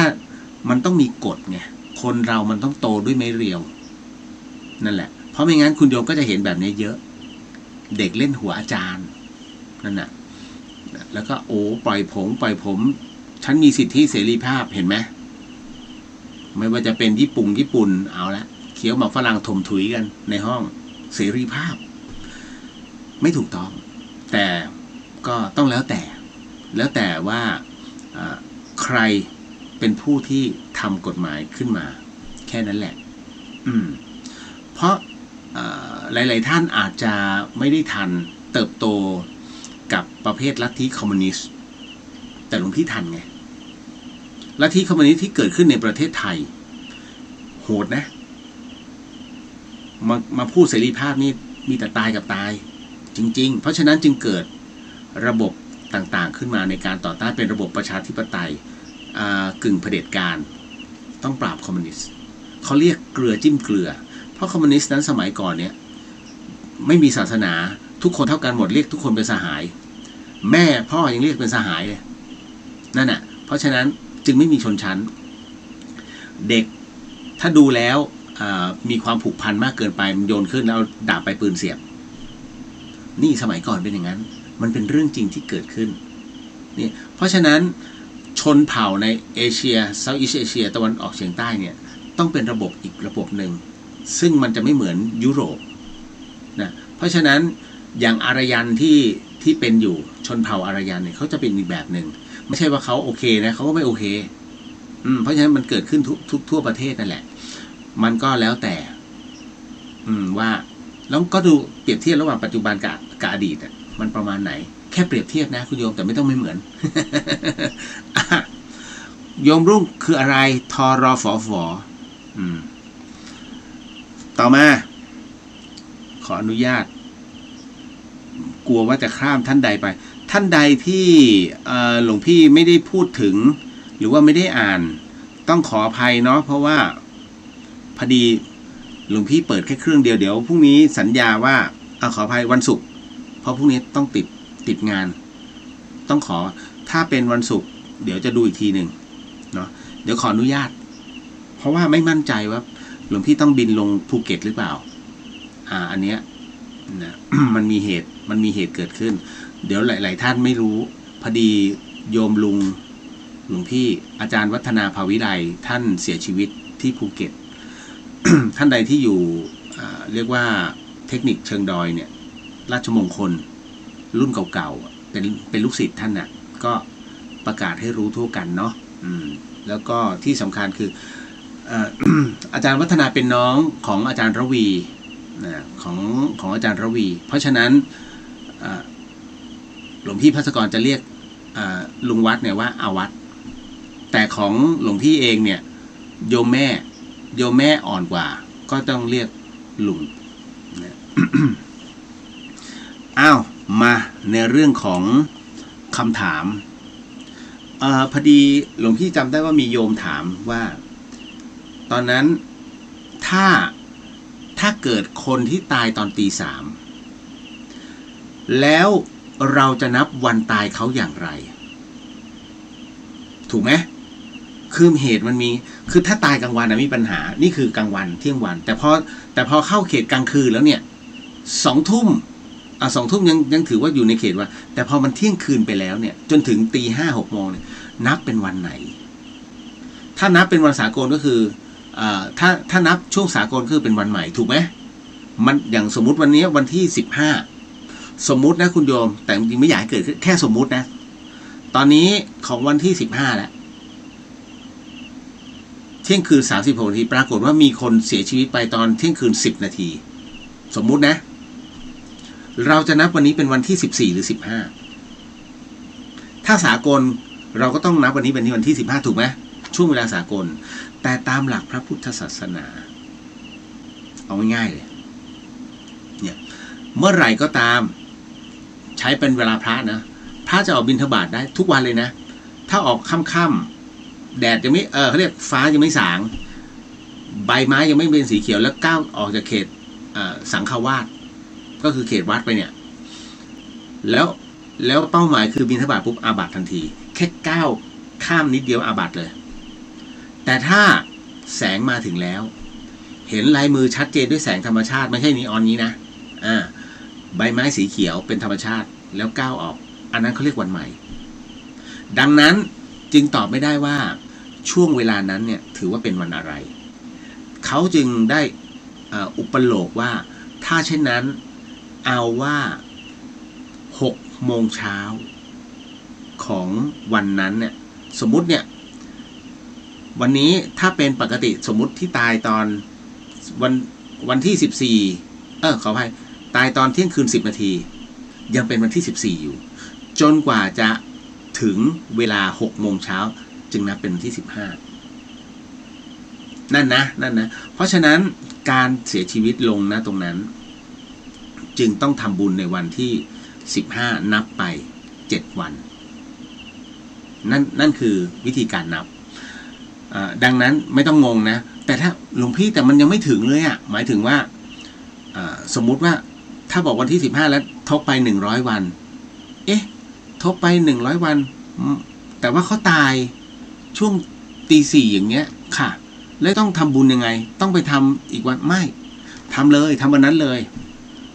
บุญเดี๋ยวเขาไปจัดการข้างบนเนี่ยเขาเรียกหน้าบุญมันจะไปจัดสรรกับเขาเรียกดวงจิตของเขาเองเขาจะรับรู้แต่รู้ว่าให้ตรงวันที่100พอไม่ต้องไปเอาช่วงเวลา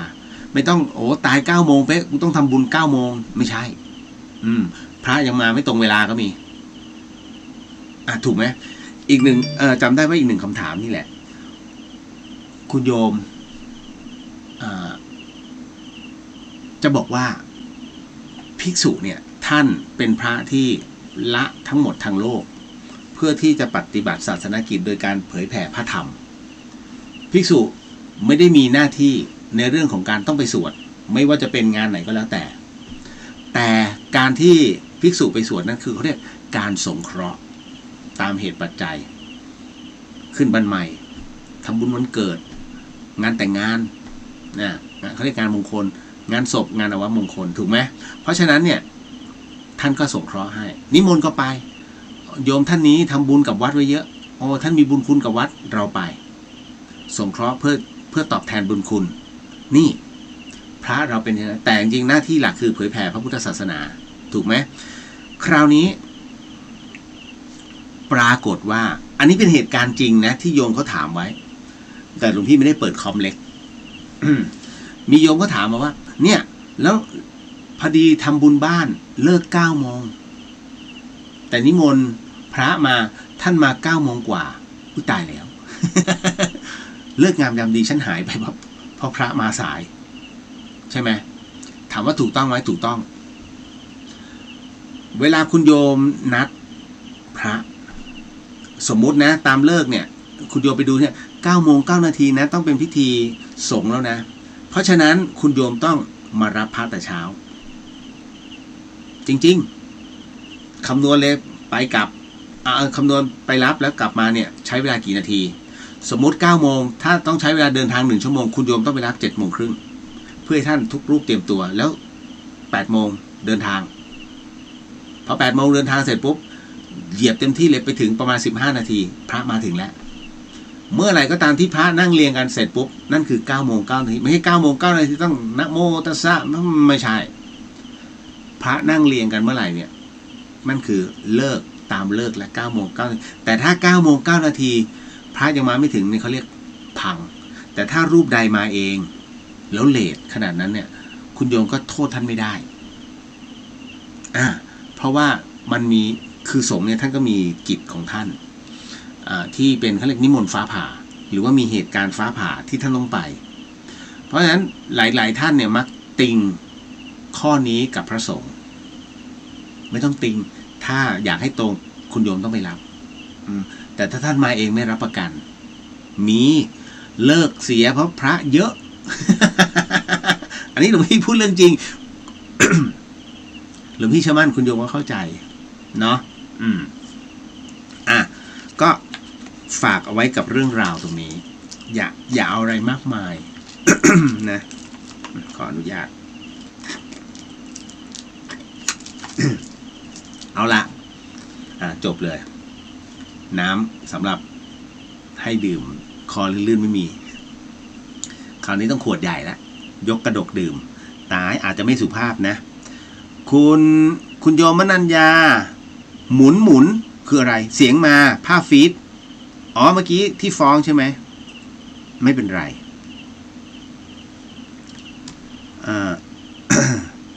อันนี้โยมจูน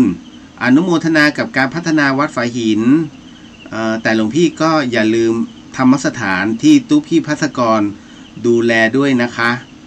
หลวงพี่ไม่ลืมธรรมสถานเพียงแต่ว่าก็ให้ทางธรรมสถานท่านดูแลอยู่ก็ท่านก็จะมีผู้ปกครองณตรงนี้ในส่วนตรงนั้นหลวงพี่รอแค่ถ้าบอกว่าท่านลงไปช่วยหน่อยหลวงพี่ก็จะไปเพราะหลวงพี่สร้างไม่จะหลวงพี่ภัสกรท่านสร้างแต่หลวงพี่ผู้อำนวยความสะดวก ให้หลวงพี่ท่านติดต่อช่างนี่นู่นนั่นก็เห็นความเป็นมาทุกอย่างมันเป็นสิ่งที่มันเป็นวัฏจักรเนาะวันนี้รุ่งเรืองพรุ่งนี้อาจเสื่อมลงแต่ความเสื่อมมิใช่ว่าจะไม่รุ่งเรืองถูกไหมเพราะนั้นความรุ่งเรืองก็ยังมีกลับมาได้เหมือนเดิมทั้งหมดทั้งมวลเดี๋ยว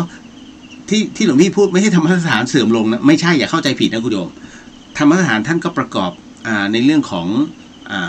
ทั้งหมดทั้งมวลยังคงเหมือนเดิมเผยแผ่ธรรมะเพียงแต่ว่าณตรงนี้ ต้องบอกว่าเวทีเนี้ยยังไม่ได้เปิดกว้างซึ่งมันผิดกับหลวงพี่ซึ่งหลวงพี่มีเวทีของตัวเองมาแต่ไหนแต่ไรคำว่าเวทีหมายถึงว่าเราสามารถทำหน้าที่ในการเผยแผ่พระอาจารย์ภัสกรนั้นท่านมีเวทีของท่านอยู่เรื่อยๆหลวงพี่ใช้คำนี้เวที เพราะฉะนั้นท่านจะเปิดโอกาสให้พระภิกษุได้แสดงธรรมสิทธิ์ของท่านเนี่ยที่ธรรมสถานเนี่ยด้วยเวทีของธรรมสถานเองท่านบอกว่าทุกอย่างเนี่ยธรรมสถานยังอยู่แต่เราต้องเติบโตโดยแบบฉบับของใครของมันรูปแบบมิใช่ของที่หลวงพี่ท่านทำทุกคนต้องเติบโตในสไตล์ของตัวเองเพราะฉะนั้นหลวงพี่เองผู้เป็นน้องเนี่ย ติดตามท่านมาตลอดดังนั้นในส่วนของธรรมะของหลวงพี่ท่านเนี่ยถามว่าได้ไหมได้แต่คราวนี้เราต้องหาตัวเองให้เจอหลวงพี่เองจัดรายการตรงนี้คู่กับหลวงพี่ภัสกรซึ่งหลวงพี่ภัสกรท่านไม่ได้มาจัดผีนะแต่ท่านเนี่ยคอยตรวจหลวงพี่อยู่ตลอดเวลาท่านก็ทำหน้าที่พิจารณาธรรมอยู่ที่ธรรมสถานเพราะฉะนั้นท่านก็เวลาขึ้นมากุฏิท่านก็จะไปหลบถ้าใครรู้ใครเป็นศิษย์หลวงพี่ภัสกรจะรู้ว่าหลวงพี่ขี้เล่นมากท่านจะหลบตัวของหลวงพี่เองเวลาจัดเนี่ยหลวงพี่ไม่สนใจอะไรนะเพราะโลกใบนี้ในห้องส่งคือหน้าที่ที่เราต้องทำมันคือหน้าที่ใส่อย่างเดียวโยมถามมาต่อไปน้องๆถามมาเราต่อไปเรามีหน้าที่ตอบเราเล่าเรื่องแล้วก็ตีเป็นธรรมะ ลงไปนั่นคือหน้าที่ของหลวงพี่แต่พระอาจารย์ภัสกรเนี่ย ท่านก็สมมุติเอาหนังสือขออภัยสมมุติหนังสือเล่มเนี้ยมันเป็นกำแพงเนาะมันเป็นกำแพงหลวงพี่ภัสกรท่านอย่างเงี้ยท่านจะหลบเงี้ยแล้วก็ ท่านจะแอบดู หลวงพี่เองก็จัดรายการอยู่ในดึกๆมันก็ตกใจไงเฮ้ยหน้าใครวะ แล้วสักพักท่านก็มาให้เห็นเต็มหน้าแล้วก็ยิ้มโอ้ยแหมแล้วช่วงเราเปิดสปอตพอดีไงแล้วก็โอ้ยก็พอปิดไมค์ก็แหมหลวงพี่เล่นเอาซะตกใจมาดูเองเสร็จปุ๊บท่านก็ออกเป็นอย่างนี้ประจำพระอาจารย์ภัสกรแล้วก็ท่านก็กลับขึ้นเข้ากุฏินั่นน่ะท่านก็ดูตลอดแหละว่าน้องทำอะไรนั่นน่ะ หลวงพี่เองก็ตามท่านก็เตือนบ้างเพราะท่านแบบขาบู๊ไงเวลาท่านเทศแต่หลวงพี่ไม่ใช่สไตล์บู๊แบบนั้นเพราะฉะนั้นณตรงนี้อย่างที่คุณโยมได้รับฟังหลวงพี่อยู่เนี่ยนี่คือสไตล์ที่เราพยายามจะปรับให้เป็นในรูปแบบของเราส่วนธรรมะของท่านหลวงพี่เห็นไหมหลวงพี่พยายามดึงมานิดนึงทีละนิดโดยที่บางท่านอาจจะไม่รู้ตัวว่านี่คือธรรมะของพระอาจารย์ภัสกรแต่บางท่านเนี่ยที่เป็นศิษย์ของท่านอุ๊ยไอ้นี่มันของพระอาจารย์ท่านนี่หว่าใช่หลวงพี่ดึงมาทีละนิดให้มาเป็นสไตล์ของตัวเองแล้วถามว่าคุณโยมรับฟังไหมล่ะก็รับฟังไงนั่นแหละเพราะฉะนั้นนี่คือที่หลวงพี่พยายามเอาบางตอนของท่านเนี่ยเอามาผสมผสานให้กลมกลืนไปแค่นั้นแหละสมดุลโลกสมดุลใจสมดุลธรรมฟังจนขึ้นใจเพราะฉะนั้น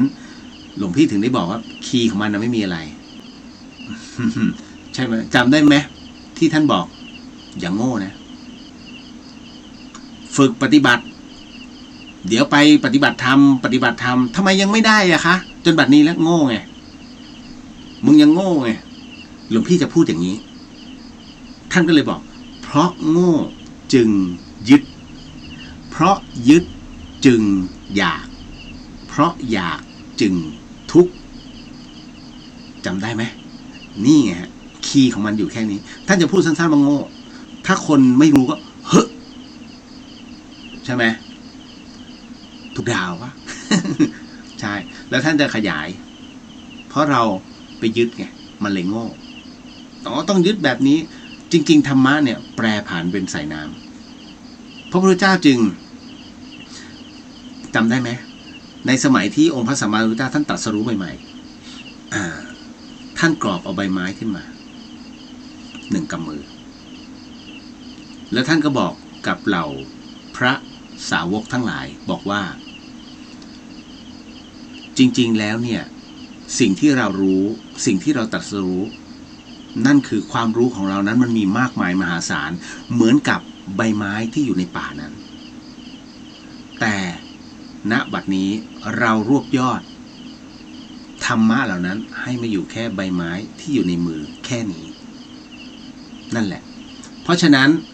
สิ่งที่องค์พระสัมมาสัมพุทธเจ้าท่านตรัสเอาไว้นั่นคือบทย่อเหมือนกันหลวงพี่ท่านก็ทั้งหมดพยายามจะย่อให้รับรู้นั่นแหละเพราะโง่จึงยึดเพราะฉะนั้นอย่าไปยึดจะยึดหลักธรรมะอะไรก็ตามเนี่ยเราไปตอบว่าอู้ที่นี่สอนดีไอ้นั่นสอนดีอย่าไปยึดคุณโยมมันไม่มีตรงไหนสอนดีที่ดีเพราะใจคุณโยมดีเพราะถูกจริตจริงๆธรรมะเนี่ยเหมือนกันหมดเพราะว่าออกมาจากองค์พระสัมมาสัมพุทธเจ้าโดยที่มีพระอานนท์เป็นผู้ถ่ายทอดอย่าลืมนะพระอานนท์เป็นผู้ที่จดจำได้แม่นดังนั้นในการสังคายนาครั้งที่1เนี่ยพระอานนท์จึงมีส่วนร่วมตรงนั้นแต่ขอโทษการบรรลุธรรมของพระอานนท์หลังสุดเลยหลังจากที่พระพุทธเจ้านั้นได้ปรินิพพานไปแล้วพระอานนท์จึงได้ถึงบรรลุธรรมนี่แล้วทำไมจึงเป็นเช่นนั้นหลวงพี่กำลังจะบอกว่าบางครั้งอย่าเพิ่งดูถูกเด็กรุ่นใหม่หลวงพี่เองอายุขนาดนี้แต่เด็กรุ่นใหม่เนี่ยอยู่ๆบวชเหมือนกันสมมตินะบวชพร้อมๆกันแล้วท่านศึกษาพอศึกษาแตกฉานเสร็จปุ๊บแล้วมีเวทีเพื่อแสดงธรรมปุ๊บครูบาอาจารย์ฟังเฮ้ยคนนี้ถ้าจะได้เรียกมาสอบอารมณ์เรียกมาสอบจิตแล้วถ้าผ่านเนี่ย บางรูปก้มกราบเลยนะถือว่าผ่านเด็กอายุน้อยก็สามารถบรรลุธรรมได้ที่บวชมานานอันนั้นเขาเรียกทิฏฐิโอ้ยข้าบวชมาก่อนเนี่ยถ้าเองมาทำเป็นอวดรู้นี่นู่นนั่นอย่าพึ่งเพราะว่าทั้งหมดทั้งมวลนั้นพระพุทธองค์ก็บอกอยู่แล้วดูพระนนท์เป็นตัวอย่างบวชมาตั้งนานแต่ทำไมท่านจึงไม่บรรลุเห็นไหมท่านจึงบรรลุสุดท้ายเลยหลังจากที่ก่อนสังฆายนาคืนเดียวเพราะเขาจะตัดท่านออกเพราะท่านไม่ได้เป็นพระอรหันต์พอตอนที่นอนปุ๊บท่านอนตะแคงพระนนท์บรรลุเลยบรรลุธรรมเลยนี่กับรูปอื่นๆที่บวชที่หลังแต่บรรลุแล้วเห็นไหมเพราะฉะนั้นอายุไม่เกี่ยวพรรษาไม่เกี่ยวเกี่ยวที่สัญญาเก่าแค่นั้นเลยหลวงพี่ไม่ได้บอกหลวงพี่บรรลุธรรมเดี๋ยวจะเข้าใจผิดไม่ใช่อันนี้แค่เปรียบเทียบให้ฟังคุณโยมเนาะเพราะฉะนั้นเนี่ยถึงได้บอกว่ากรณีตรงนี้ที่หลวงพี่ทิ้งสมบัติไว้ให้หลวงพี่พยายามจะเอาสมบัติหลวงพี่เอามาให้กับคุณโยมให้ได้มากที่สุดเท่าที่จะทำได้เนาะขอบคุณมากน้องจูนฝากความคิดถึงเคียงด้วยเด้อไม่ลืม เดี๋ยวจะมีคอร์สปฏิบัติธรรมนั่นแหละในเรื่องของสมาธิเน้นในเรื่องของปริยัติ 30% ส่วนสมาธินะ 70%วัดฝายหินนี่แหละน่าจะเป็นในช่วงของในช่วงเข้าพรรษา หลายท่านโดยเฉพาะยิ่งคุณเหล่ง คุณเหล่งได้ยินเนาะเป็นเพราะโยมเหล่งให้ไอเดียไว้ท่านก็สอนมันทุกศาสตร์เลยสอนเขาเรียกสอนทุกอย่างเลยในเรื่องของสมาธิหลวงพี่เองไม่อาจเอื้อมในเรื่องของการสอนสมาธิเพราะหลวงพี่เป็นแค่พระนวกะท่านห้ามสอนดังนั้นเนี่ยเราก็จะมีครูสมาธิในเรื่องของการสอนหลวงพี่รับไอเดียของคุณเหล่งเอาไว้ให้คนที่มาปฏิบัติธรรมได้รับรู้หน่อยใครที่ชอบสติปัฏฐาน4เราก็จะมีให้ช่วงหนึ่งไม่ใช่ทั้งคอร์สไม่เป็นธรรมใครที่ชอบในส่วนของ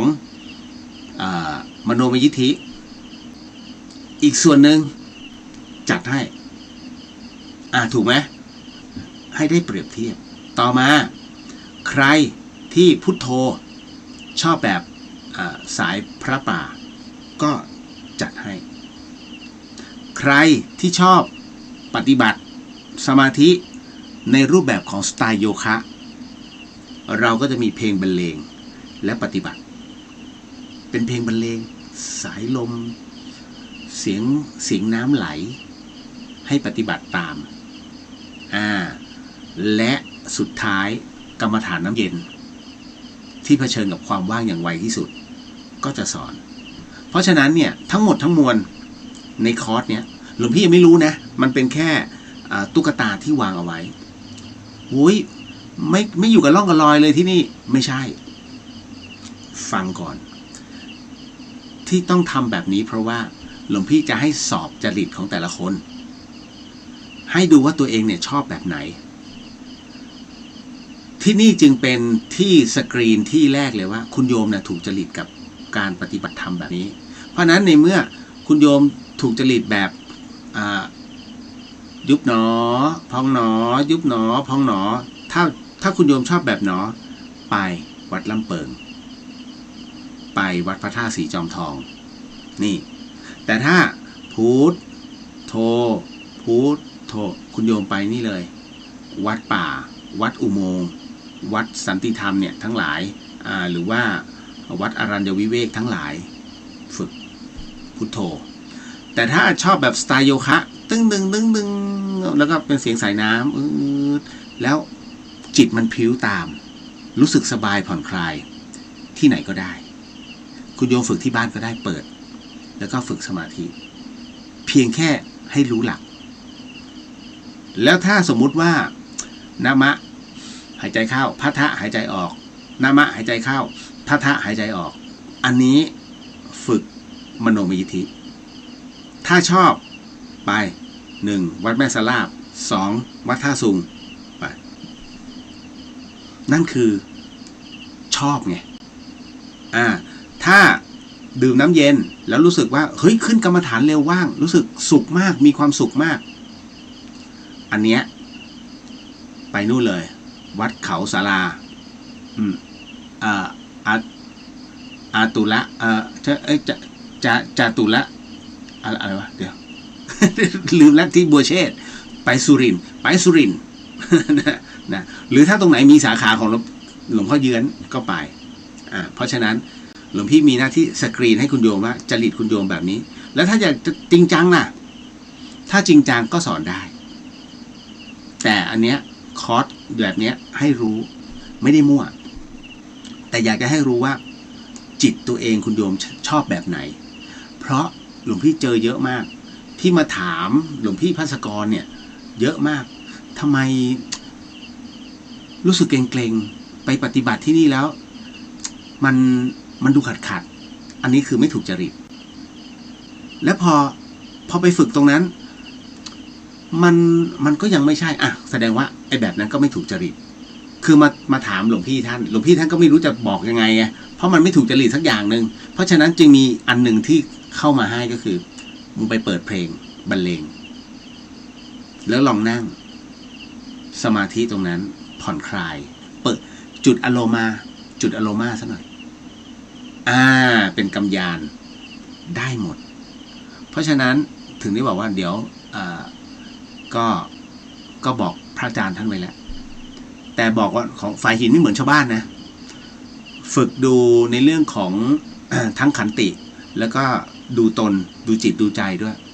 เพราะอะไรคุณโยมต้องขึ้นเขาบอกเลยนี่ต้องขึ้นเขาต้องเดินนะเพราะฉะนั้นถ้าอายุมากคิดว่าไม่ไหวเราก็จะให้อยู่กับที่แต่ถ้าคุณโยมอยากได้ธรรมะดีๆต้องเดินขึ้นไปเพราะจะไปนั่งเราจะไปเบรกกัน3ที่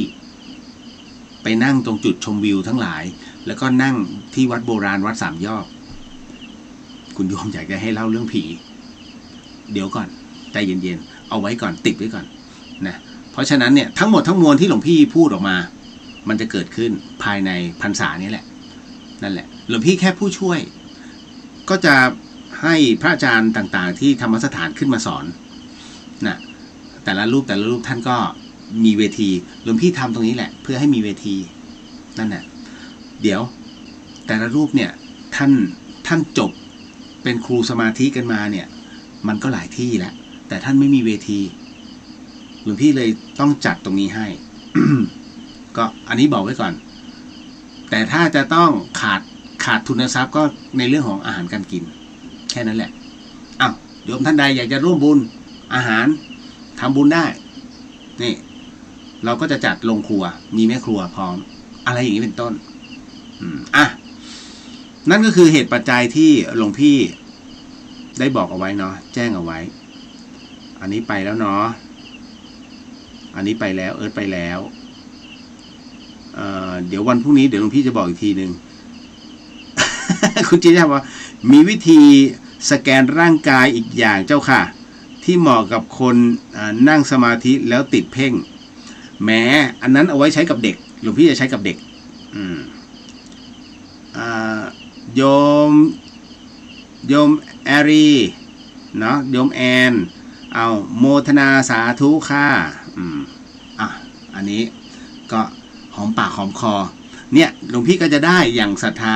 คุณโยมที่รับฟังหลวงพี่อยู่เนี่ยทั้งทางบ้านด้วยแล้วก็ทางสื่อโซเชียลด้วยคุณโยมแนะนำได้นะหลวงพี่เป็นผู้ที่รับฟังเพราะเวทีนี้เราเปิดชาวพุทธอย่าให้พระมาออกเนี่ยท่านต้องที่ท่านว่าดูแล้วมันมั่วๆไม่ดีคุณโยมเสนอมาแล้วหลวงพี่ก็จะจัดการปรับแก้เพราะพอเราทำตรงนี้เสร็จปุ๊บหลวงพี่ต้องนำเสนอท่านเจ้าอาวาสอันนี้หลวงพี่นำเสนอทางปากท่านเจ้าอาวาสก็โอเคดีในเมื่อท่านแหมเจ้าอาวาสไฟเขียวเราก็ซะเลยสิ เดี๋ยวรอห้องน้ำเสร็จก่อนนะแล้วก็ทั้งหมดทั้งมวลก็จะดำเนินการได้เพราะถ้าคุณโยมเข้ามาในคอร์สตอนนี้พื้นที่ยังไม่พร้อมวัดฝายหินนี่แหละ เพราะในเรื่องการปฏิบัติธรรมเนี่ยพระอาจารย์ท่านคือในยุคของพระอาจารย์ท่านพระครูสมุวิสุวัตรวรกิจโจเนี่ยท่านก็เล็งเห็นความสำคัญตรงนี้อยากให้โยมเนี่ยได้กลับมาในส่วนของการทำสมาธิในรูปแบบต่างๆซึ่งหลวงพี่ก็นำเสนอไปแต่ก็เดี๋ยวไว้ให้เป็นเปเปอร์ให้มันเรียบร้อยแล้วก็ต้องเขียนงบประมาณว่าต้องใช้ต่อครั้งเท่าไหร่แน่นอนที่สุดมันมีค่าอาหารอยู่แล้วอย่างน้อยเนี่ยต้องมีคงคลังไว้20,000จริงๆคุณโยอย่าคิดว่าเอาเข้ากล่องมาให้ไม่ใช่นะมันต้องทำนั่นแหละก็ต้องจ้างเขาอาหารมันก็แพงแล้วนิดนึงแต่ทั้งหมดทั้งมวลมันก็ต้องมีทั้งน้ำทั้งอาหารสมมุติคุณโยมขึ้นเขาไปเนี่ยต้องพกไปนะไปนั่งกินกลางทางไม่เป็นไรเดี๋ยวหลวงพี่ถือถุงดำไปฮะใส่ขยะนี้หลวงพี่ให้พระยอมถือถุงขยะก็ได้วะ อันนี้บอกเอาไว้เอาละก็ทั้งหมดทั้งมวลเรื่องราวในวันนี้เดี๋ยวไว้พรุ่งนี้เดี๋ยวขอหลวงพี่คิดก่อนว่าจะต้องทำอะไรต่อไปเพื่อที่จะต้องบินไปภูเก็ตหรือเปล่าเดี๋ยวหลวงพี่แจ้งอีกทีหนึ่งแล้วกันเนาะก็เดี๋ยวเรารับพรนะตรงนี้พร้อมๆกันเดี๋ยวอันนี้อะไรก้าวบอกว่ากราบสอบถามครับตุพี่ชอบให้อาหารปลาที่ทำงาน 2-3 ครั้ง2-3 วันครั้งหนึ่งเพราะอยู่บ่อข้างหลังไม่ค่อยได้กินอะไรแต่บางวันผมไปให้อีกวันมาปลาตาย2 ตัวลุงคนสวนเขาก็โทษผมเอาขนมปังไปให้ปลาเลยอืดตายถ้าเป็นแบบนั้นจริงๆผมจะบาปไหมครับโมทนาสาธุไม่บาปคุณโยมไม่ได้ตั้งใจการทำบาปนั้นอยู่ที่เจตนาเราไม่ได้มีเจตนามีใจอันเมตตาแต่ก็ต้องถามลุงก่อนลุงรู้ได้ไงว่าปลาท้องอืดขนมปังลอยพองเดี๋ยวปลาเนี่ยมันมับเลยทีเดียวหรือเปล่าถ้ามันมับทีเดียวเนี่ยถ้าเช่นนั้นคนที่กินขนมปังสังขยาท้องจะอืดถูกไหมมีโจทย์แค่นี้แหละบางทีก็ไม่ใช่อันนี้ต้องอย่าไปเอามาเป็นอารมณ์เนาะไม่บาปจ้ะมันไม่ได้อยู่ในข่ายตรงนั้นลุงบอกมือถืออยู่ในกระเป๋าค่ะหลวงพี่ มันกดปุ่มเองตายแล้ว ไม่เป็นไรกดปุ่มเองเลยเหรอมันหลอนหลวงพี่ตอนตี 1 กว่า รับพรเนาะ น่ารักมาก มือถือในกระเป๋ากดไปเองนะแล้วมากดเข้ารายการเลยนะพร้อมเด้อ สิทธิกิจจางสิทธิกรรมังสิทธิลาโภนิรันตรังสิทธิเตโชชโยนิจจังก็ขอให้กิจกรรมที่คุณโยมทั้งหมดทั้งมวลนั้นได้กำลังทำกำลังสร้างทั้งขอให้มีทั้งลาภและมีเดชะภระอำนาจที่ยั่งยืนแล้วก็ขอให้ถึงพระนิพพานในชาติปัจจุบันโดยเร็วพลันเทินสาธุสาธุสาธุแล้วพบกันถ้าพรุ่งนี้ไม่มีปัญหาก็จัดได้แต่ถ้าพรุ่งนี้หลวงพี่ไม่ไหวขออนุญาตเป็นวันศุกร์เนาะถ้ากลับมาจากถ้าต้องไปภูเก็ตเนาะอันนี้ก็ต้องแจ้งเตือนคุณโยมไว้ก่อนแล้วกันล่ะเจริญพร